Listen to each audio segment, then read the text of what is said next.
우리가 새해가 되면 보통 다짐을 하게 되죠. 특별히 우리는 크리스찬이기 때문에 크리스찬으로서의 새해 다짐하는 내용들이 있을 것입니다. 여러 가지가 있겠지만 대표적인 한 가지를 뽑는다라고 한다면 성경 일독하는 것을 우리가 종종 다짐하게 되죠. 새해에는 성경을 좀 읽어봐야 되겠다라고 이렇게 생각을 먹는 것입니다. 자, 이게 굳은 마음을 갖고 우리가 이제 성경을 읽어 나가다 보면 이런 식의 내용을 접하게 됩니다. 누가 누구를 낳고 누가 누구를 낳고 이런 식으로 사람 이름이 쭉 열거되어지게 되는 이 내용들을 계속 읽어 나가다 보면 우리가 이 성경 읽기에 대한 어려운 마음을 갖게 될 것입니다. 수면을 유도하는 제품 가운데 소미넥스라는 이름의 제품이 있습니다.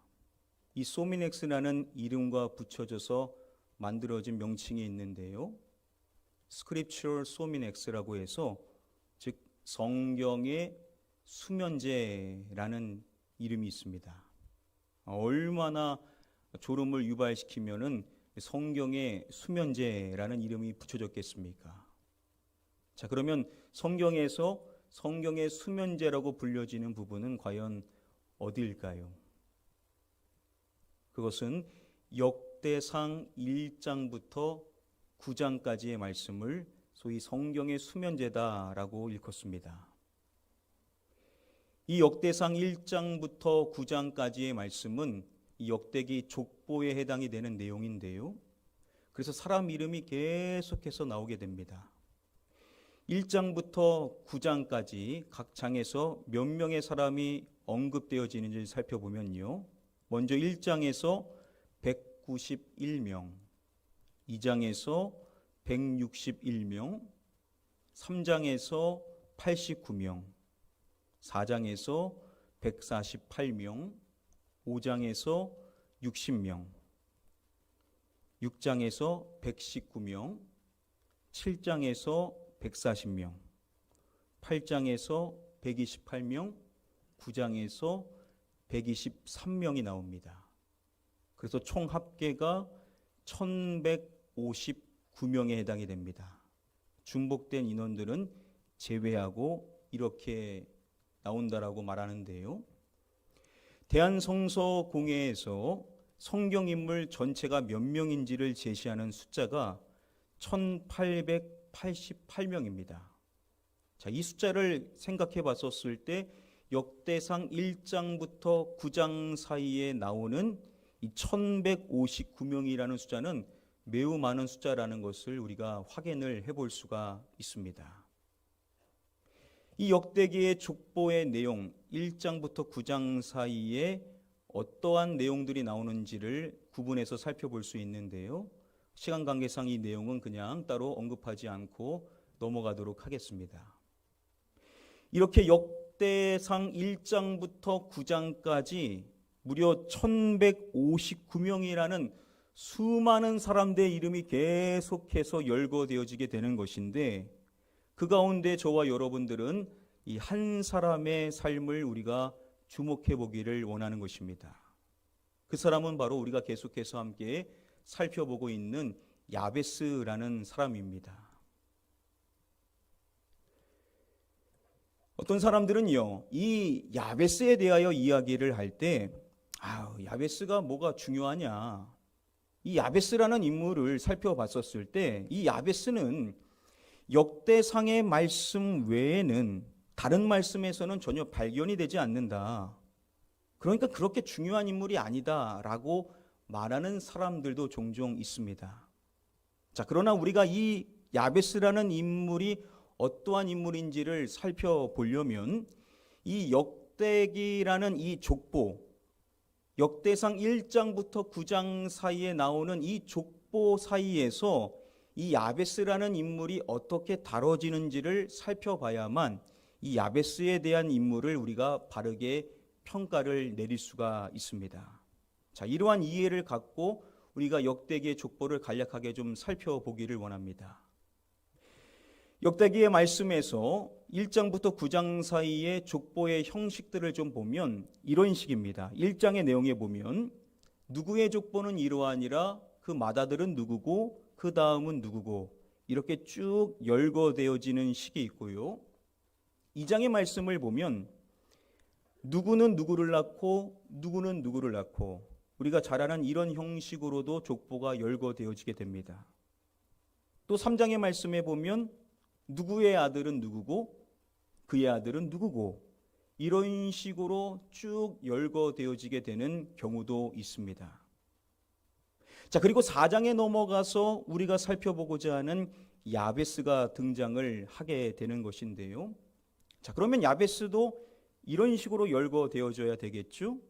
누구의 족보는 이러하니라, 그의 맏아들은 야베스요. 아니면 누구는 야베스를 낳고, 이것도 아니면 누구의 아들은 야베스요. 이런 식으로서 야베스가 언급되어져야만 할 것입니다. 자, 그런데 우리가 말씀을 보면 이런 식으로 야베스가 언급되어지지를 않더라는 것입니다. 자, 어떻게 언급되어지는지를 우리가 주목하면서 오늘 본문 말씀을 함께 읽어보기를 원합니다. 우리 9절 말씀 한 목소리로 읽겠습니다. 야베스는 그의 형제보다 귀중한 자라. 그의 어머니가 이름하여 이르되 야베스라 하였으니 이는 내가 수고로인 낳았다 함이었더라. 자, 오늘 이 야베스에 대한 말씀을 앞뒤 말씀과 비교해 보면 그 차이를 분명하게 알 수가 있습니다. 5절부터 바로 앞절인 8절까지의 말씀을 들어보면요. 드고아의 아버지 아스훌의 두 아내는 헬라와 나아라라. 나아라는 그에게 아후삼과 헤벨과 데므니와 하하스다리를 낳아주었으니 이는 나아라의 소생이요. 헬라의 아들들은 세렛과 이소할과 에드난이며 고스는 아눕과 소베바와 하룸의 아들 아하헬 종족들을 낳았으며. 자, 이렇게 8절 말씀이 맺어지게 되고 바로 이어지는 9절과 10절에서 야베스에 대해서 이야기를 해주는 것입니다. 말씀이 이렇게 시작을 하죠. 야베스는 그의 형제보다 귀중한 자라. 자, 지금 이 앞부분의 내용과 비교해 보십시오. 이상하죠? 족보 형식으로 나오는 것이 아니라 야베스에 대해서 말할 때는 유독 이렇게 특징 지어져서 이야기를 하더라는 것입니다. 아, 그러면 야베스 이후의 내용들은 다 야베스처럼 이렇게 설명을 하냐? 그렇지도 않습니다. 이어지는 11절, 12절도 들어보면요. 수하의 형 글룹이 무힐을 낳았으니 무힐은 에스돈의 아버지요. 에스돈은 베드라바와 바세아와 이르나하스의 아버지 드힌나를 낳았으니 이는 다 레가 사람이며. 자, 이렇게 앞뒤 말씀과 비교해 보면 야베스에 대해서만큼은 유독 다르게 이야기하고 있는 형식을 우리가 주목할 수밖에 없는 것입니다. 자, 그러면 역대기의 족보, 즉 역대상 1장부터 9장 사이에 오직 야베스만 이렇게 특별하게 설명을 하고 있느냐? 그렇지는 않습니다. 다른 말씀들도 보면 인물에 대하여서 설명하는 식으로 이야기하는 경우들이 종종 있습니다. 몇 가지만 살펴보면요. 2장의 말씀에 보면 유다의 맏아들 예르는 여호와 보시기에 악하였으므로 여호와께서 죽이셨고 라고 말합니다. 또 2장의 말씀에 보면 이렇게 말합니다. 갈미의 아들은 아가리니 그는 질멸시킬 물건을 범하여 이스라엘을 괴롭힌 자이며. 또 5장의 말씀에 보도 이런 내용이 있습니다. 그들이 그들의 조상들의 하나님께 범죄하여 하나님이 그들 앞에서 멸하신 그 땅 백성의 신들을 간음하듯 섬긴지라. 또 7장의 말씀에 보면 이런 내용도 있습니다. 에브라임이 아들을 낳으니 그 집이 재앙을 받았으므로 그의 이름을 부리라 하였더라. 자, 외에도 이런 식으로 나오는 말씀들이 더 있긴 합니다. 자, 그런데 지금 살펴본 이 말씀들의 내용을 보면 어떻습니까? 여호와 보시기에 악하였으므로, 진멸시킬 물건을 범하여, 하나님께 범죄하여 그 집에 재앙을 받았으므로. 모두 내용이 어떻습니까? 좋지가 않죠. 물론 이 외에 나오는 내용들이 다 이렇게 부정적으로만 이야기를 하냐? 그렇지는 않습니다. 그런데 많은 경우가 인물에 대하여 설명을 해줄 때 이렇게 좋지 않은 이야기들이 열거되는 경우들이 많이 있더라는 것입니다. 자, 그런데 야베스에 대한 말씀을 살펴보면 그렇지 않다라는 거죠. 야베스에 대한 말씀이 어떻게 시작을 하냐? 야베스는 그의 형제보다 어떠한 자라라고 말씀이 시작을 하는 것입니다. 어떠한 자라고 하죠? 귀중한 자라라고 이야기를 함으로써 야베스는 어떠한 사람이냐? 귀중한 자였다라고 말씀이 이야기를 하더라는 것입니다. 자, 앞서서 살펴본 내용과 비교해 봤었을 때 형격한 차이가 있다라는 것을 우리가 쉽게 확인을 해볼 수가 있는 것입니다. 여기서 이 귀중한이라고 번역이 된 이 히브리어 원어 카바드라는 단어가 쓰였는데요. 역대상 다음의 말씀에 보면 다윗에 대하여 이야기를 할 때 그가 나이 많아 늙도록 부하고 종기를 누리다가라는 말씀이 있습니다. 자, 여기서 이 종기를 누리다가라고 번역이 된 이 히브리어 원어 카보드라는 단어가 쓰였는데요. 이 단어가 바로 카바드라는 단어에서 유래되어진 단어입니다. 자, 그리고 사무엘상의 말씀에도 보시면요. 다윗같이 충실한 자가 누구인지요? 그는 왕실에서 존귀한 자가 아니니까. 여기서 존귀한이라고 번역이 된 이 단어가 똑같은 카바드라는 단어가 쓰였습니다. 그러니까 다윗이라는 인물에 대하여 이야기할 때 쓰이는 단어가 바로 카바드라는 단어라는 것입니다. 자, 그런데 오늘 본문의 말씀에서 이 똑같은 카바드라는 단어가 누구를 이야기할 때 쓰이는 겁니까? 야베스에 대하여서 이야기할 때 이 동일한 단어가 쓰이고 있다라는 겁니다. 여러분, 다윗만큼 존귀한 자로 평가되어지는 사람이 성경에 또 어디 있습니까? 그런데 똑같은 그 단어가 야베스에게 쓰인다라는 것은 당연히 이것을 기록한 저자가 이 야베스라는 인물을 우리가 중요한 인물로 봐야 된다라고 우리에게 이야기를 한다라는 것이죠. 즉 야베스라는 인물이 성경의 다른 부분들에 나오지 않으니까 중요하지 않다. 그런 식으로 접근해서는 안 된다라는 것이죠. 이 역대기의 저자는 이 야베스라는 인물을 통하여서 우리에게 말하는 것입니다. 반드시 이 인물을 주목하십시오. 이 인물을 통하여서 아주 중요한 교훈을 얻을 수가 있는 것입니다. 라는 식으로 우리에게 말을 걸어오고 있다라는 것입니다. 자, 이러한 이해를 가지고 오늘 본문 말씀을 다시금 살펴보기를 원합니다. 우리 다시 한번 다음에 본문 말씀 한 목소리로 읽어보도록 하겠습니다. 야베스는 그의 형제보다 귀중한 자라. 그의 어머니가 이름하여 이르되 야베스라 하였으니 이는 내가 수고로인 낳았다 함이었더라. 시작부터 야베스를 말할 때 야베스는 귀중한 자였음을 이야기를 하죠. 자, 그러면 우리는 자연스럽게 이어지는 내용이 왜 그가 귀중한 자인지에 대한 좋은 내용이 이어질 것으로 우리는 예상을 하게 될 것입니다. 자, 그런데 말씀을 보면 이렇게 이어지죠. 그의 어머니가 이름하여 이르되 야베스라 하였으니 이는 내가 어떻게 낳았다 함이었더라라고 말씀이 이어지게 되는 것입니다. 자, 야베스의 어머니가 뭐라고 말합니까? 내가 수고로이 낳았다. 이 수고로이라는 이 단어 다른 번역본들로 보면 고통 중에라고 번역을 하고 있습니다. 야베스의 어머니가 고통 중에 그 아이를 낳았다라는 겁니다. 그래서 그 자녀의 이름을 뭐라고 지었냐면 야베스라고 지었다라고 말씀이 이야기를 한다라는 것이죠. 자, 그래서 이 야베스라는 이 단어가 어떠한 의미가 있냐? 그는 고통을 만든다, 슬프게 하다라는 뜻을 가지고 있다라는 것입니다. 아니, 어떻게 자녀의 이름을 이런 식으로 지을 수가 있냐라는 것이죠. 당시 히브리인들에게 이름은 그냥 단순한 이름이 아니었습니다. 이 부분에 대해서 학자들이 말하기를 야베스는 고통과 슬픔을 운명적으로 안고 태어난 아이로서 앞날이 결코 순탄하지 않고 불행할 것임을 암시하는 것이다 라고 설명을 합니다. 그의 어머니가 말하는 내용이 뭐냐면 이 아이는 슬픔과 고통을 운명으로 안고 태어난 아이라는 것입니다. 그래서 이 아이의 인생은 앞으로 고통의 연속과 같이 불행할 수밖에 없다라고 그렇게 어머니가 이름을 지었다라는 것이죠. 아마도 삶의 여러 가지 정황과 그 현실이 너무나도 고통스러웠었던 모양으로 우리가 유추를 해볼 수가 있는 것입니다. 즉 그의 어머니의 말은 뭐냐?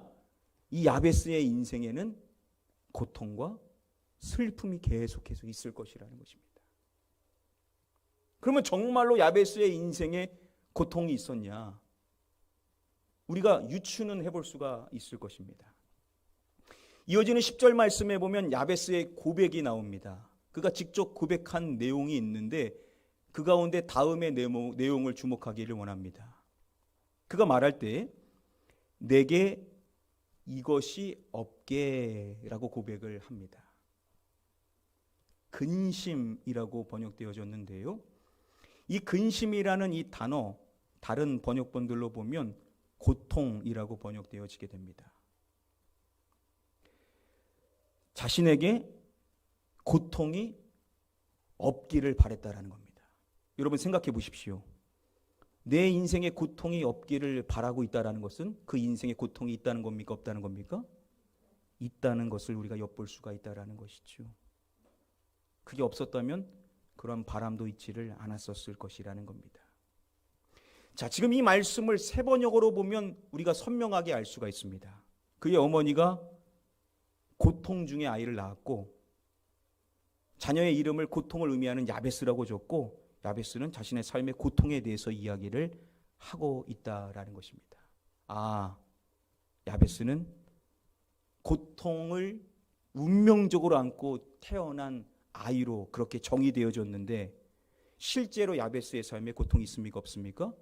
고통이 있었다라는 겁니다. 여러분 그러면 저와 여러분들이 야베스라고 한번 생각을 해보시기를 바랍니다. 삶이 계속 고통인 겁니다. 사람들은 맨날 야베스 야베스 너는 고통을 만드는 사람이야. 이러한 이야기를 매일 들으며 인생을 사는데 진짜 고통의 연속인 겁니다. 하는 일마다 풀리지를 않는 것입니다. 뭐만 하면 어려움이 자꾸만 찾아오는 것입니다. 여러분 삶이 그렇다라고 생각을 해보시기 바랍니다. 그러면 야베스가 누구를 생각하겠습니까? 왜 내 인생이 이러냐?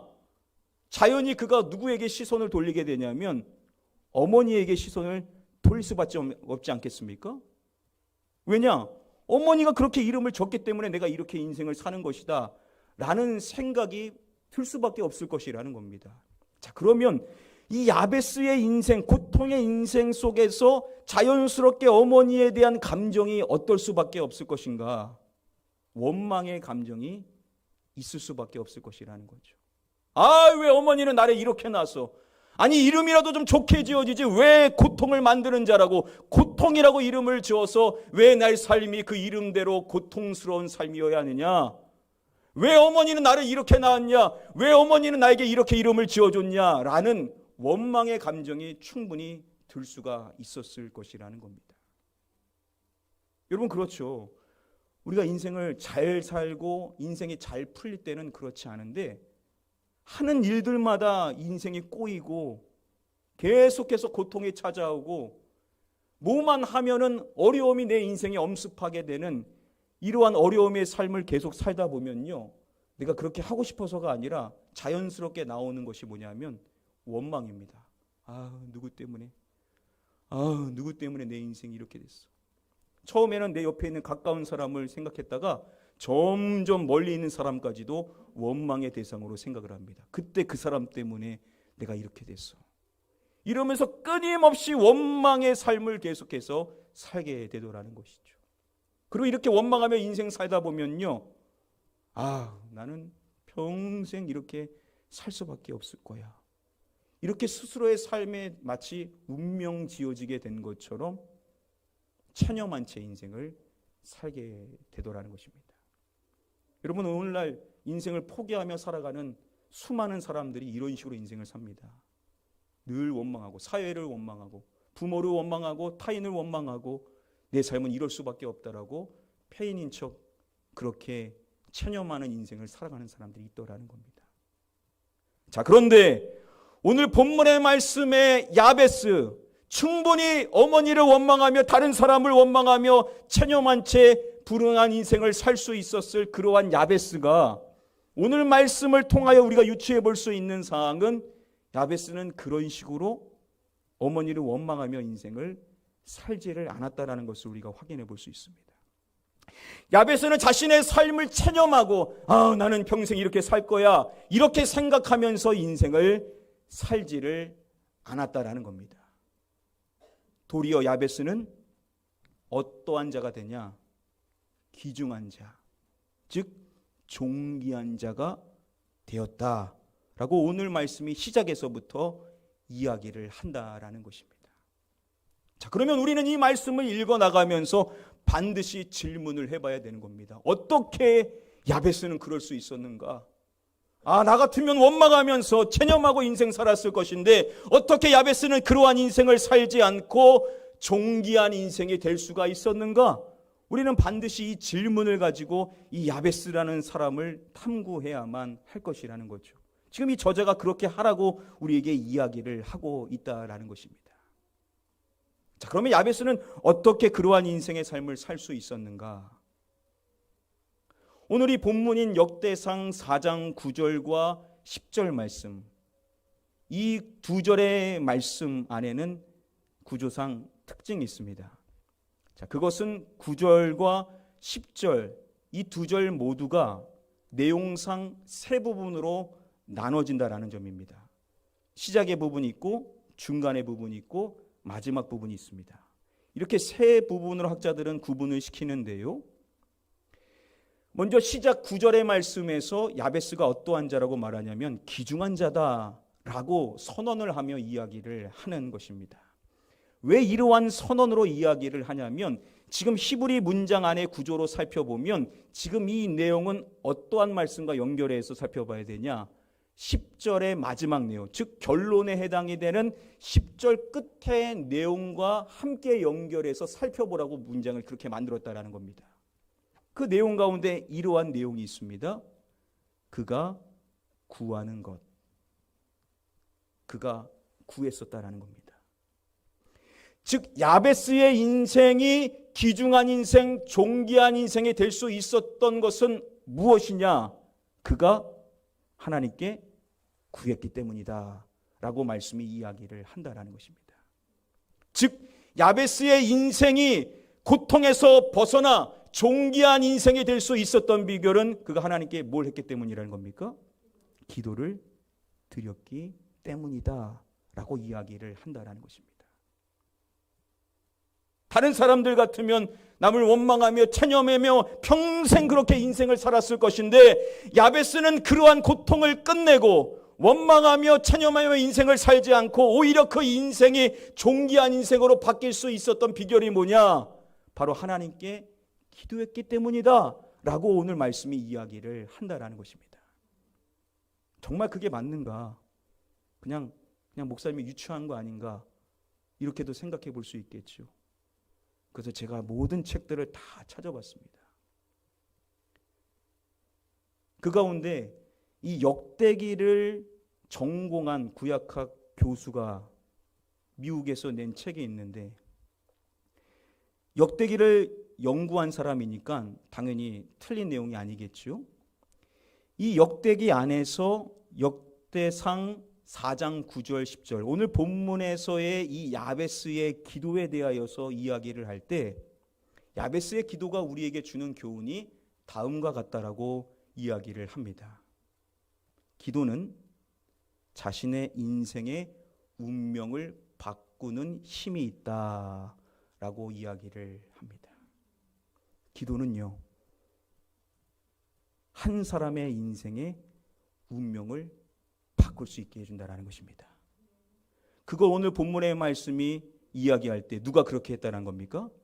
야베스가 그렇게 했다라는 것이죠. 오늘 성경의 저자가 우리에게 말하는 겁니다. 야베스의 삶을 봐라. 그의 삶은 남을 원망하며 체념하며 인생을 살았을 사람인데 그러한 야베스가 인생이 존귀한 인생으로 바뀔 수 있었던 비결은 뭐냐? 바로 기도에 있었는데 기도는 한 사람의 인생의 운명을 바꿀 수 있는 힘이 있다라는 것을 우리가 배우기를 원한다라는 것이죠. 사랑하는 성도 여러분들, 기도는 저와 여러분들의 인생을 완전히 바꿀 수 있는 줄 믿습니다. 지금 이 가운데도요, 인생이 계속해서 꼬이고 고통은 계속해서 끊이지 않고 좋아지기에는커녕 계속해서 악화되어져서 한숨만 절로 나오는 분들이 계실 것입니다. 그래서 여러분들이 진짜 원해서 그런 게 아닙니다. 정말 삶이 계속 그러다 보니까는 자연스럽게 나오는 말이 원망인 것입니다. 아유, 그 사람 때문에 내 인생이 이렇게 됐어. 그때 그것만 아니었으면 내 인생이 이렇게 되지 않았었을 텐데.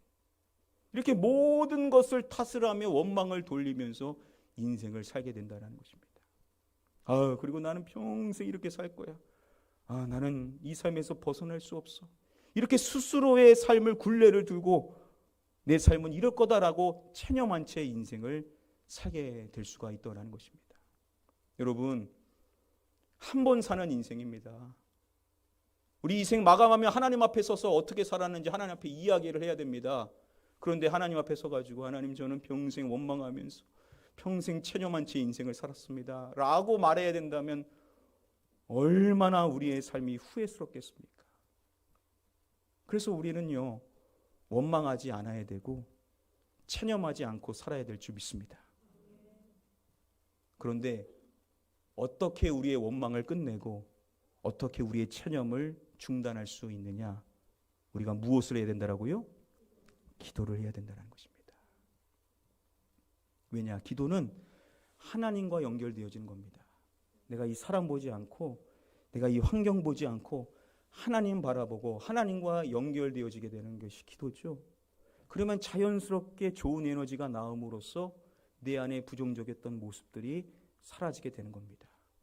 그렇게 하고 싶어서도 한 게 아니었지만 자연스럽게 기도하다 보면 그러한 모습들이 내 안에서 벗어지게 되더라는 것이죠. 그래서 우리가 기도해야 되는 것인데 아무리 기도하려고 해도 기도가 안 될 때가 많이 있습니다. 그럴 때는 우리가 기도를 좀 중단하고 기도에 대한 생각을 좀 바꿔야 된다는 것이죠. 특별히 오늘 야베스의 기도를 통하여 하나님이 우리에게 던져주는 명제가 있는데 이것이라는 것입니다. 기도는 인생의 운명을 바꾼다. 한번 따라해 볼까요? 기도는 인생의 운명을 바꾼다. 기도는 인생의 운명을 바꾼다. 믿으십니까? 여러분, 정말 그럴까요? 그것을 증명해야 될 사람이 바로 여러분들이신 것입니다. 야베스가 그것을 증명해 줬는데 오늘날 또 다른 야베스가 우리가 되어서 정말로 기도했더니 하나님이 내 인생의 고통을 벗어나게 하여서 내 인생을 존귀하게 해주시는구나. 진짜 하나님 살아계시구나. 진짜 하나님이 기도로 내 인생을 바꾸시는구나 라고 우리도 또 다른 야베스가 되어 그렇게 고백하기를 하나님이 원하시는 줄 믿습니다. 그래서 우리가 다른 사람에게도 도전을 주는 겁니다. 정말로 그렇습니다. 정말로 하나님 살아계셔서 기도를 통하여 놀라운 일을 행하심으로 말미암아 끝나지 않을 것만 같은 제 고통을 끝내주시고 제 인생을 존귀한 인생이 되게 해주셨습니다. 저와 여러분들도 이렇게 고백할 수 있는 자가 되어야만 될 줄 믿습니다. 이 일을 우리가 경험하려면 기도를 멈추지 않고 계속해서 해야만 한다는 것입니다. 여러분, 하나님께서 여러분들 지금 기도하라고 계속 말씀하시는 거 아닙니까? 강상 목사님 보내셔서 기도하라고 하고 이 야베스의 기도, 이 짧은 본문 가지고 계속해서 여러분들에게 기도에 대한 말씀을 전하게 하시는 데에는 분명한 이유가 있습니다. 저도 좀 다른 말씀 전하고 싶습니다. 할 게 얼마나 많은데요 지금. 그런데 자꾸 이 말씀을 여러분들에게 전하게 한다는 것은 하나님이 여러분들의 인생에 분명한 계획이 있다는 겁니다. 고통이 우리의 인생의 끝이 아니라는 겁니다. 이 고통을 끝내주시고 하나님이 우리의 삶에 새 일을 행하여 주셔서 우리의 인생을 존귀하게 하시고자 하시는 하나님의 계획이 있다라는 사실을 기억하시고 여러분 다시금 기도하는 일에 매진하시는 저와 여러분들 되셔야만 될 줄 믿습니다. 여러분 그렇게 해야 우리의 인생에 자연스럽게 원망이 사라지게 되는 것이고 자연스럽게 체념하는 것이 사라질 수가 있게 된다라는 것이겠죠. 몇 주 전에 다짐하셨는데 지금 어떠십니까? 어떻게 규칙적으로 기도를 하고 계시는지요? 진짜 바쁘게 인생을 사십니다, 우리 성도님들. 그런데 여러분 진짜 생각해 보십시오. 정말 그렇게 눈코 뗄 수 없이 일한다라고 하는데 그 속에서도 진짜 할 거는 다 하더라는 겁니다. 그 속에서도 내 즐길 거는 즐기더라는 거죠. 여러분 그 시간을 조금만 떼어가지고 하나님 앞에 드려보시기를 바랍니다. 그 시간을 기도의 시간으로 정해서 하나님 앞에 규칙적으로 기도를 해보시기를 바랍니다. 하나님은 그거를 기대하고 계신 거예요. 엄청나게 많은 시간을 다 쪼개서 여러분들 기도하라는 것이 아니라 여러분들의 바쁜 인생의 삶 가운데 여러분들이 충분히 쓸 수 있는 그 시간을 한번 선별해서 하나님 앞에 기도하는 시간으로 드려보라는 것입니다. 그렇게 우리가 다시금 기도자로 나아가게 될 때 하나님이 우리의 인생의 고통을 끝내 주시고 우리의 원망이 사라지고 우리의 체념이 사라지고 결국 우리의 인생을 존귀한 자가 될 수 있도록 변화시켜 주실 줄 믿습니다. 저는 또 한 주간 기도할 것입니다. 한 주간 여러분들의 인생의 삶에 이러한 놀라운 역사가 나타나기를 여러분들을 위해서 중보기도를 하겠습니다. 한 주간 일어날 수도 있겠죠. 그러나 안 일어났다라고 우리에게 소망이 없느냐? 그렇지 않다라는 겁니다. 기도는 믿음이 있다면 끝까지 하는 것입니다. 기도는 하나님이 응답하실 때까지 계속해서 해야만 하는 것입니다. 또 다른 한 주가 우리에게 주어졌기 때문에 감사한 것은 나에게는 믿음의 선택지가 항상 있다라는 거죠. 나는 기도할 수 있다라는 겁니다. 원망하지 않고 체념하지 않고 내가 기도를 선택할 수 있는 선택지가 우리에게는 늘 있다라는 겁니다. 여러분 우리가 안 믿는 사람이었다고 생각해 보십시오. 어떻게 기도할 생각을 하겠습니까? 그래도 우리가 믿는 사람이어서 믿음의 선택, 기도를 할 수 있는 인생이라는 것은 우리에게는 여전히 희망이 있다라는 메시지인 줄 믿습니다. 한 주간 여러분 다시금 마음 다잡으셔서 하나님 앞에 기도자로 서시는 자가 되셔서 여러분들의 인생의 원망이 그쳐지고 여러분들의 인생의 체념이 사라지고 여러분들이 존귀한 인생으로 변화받게 되시기를 주님의 이름으로 간절히 축복하며 축원합니다.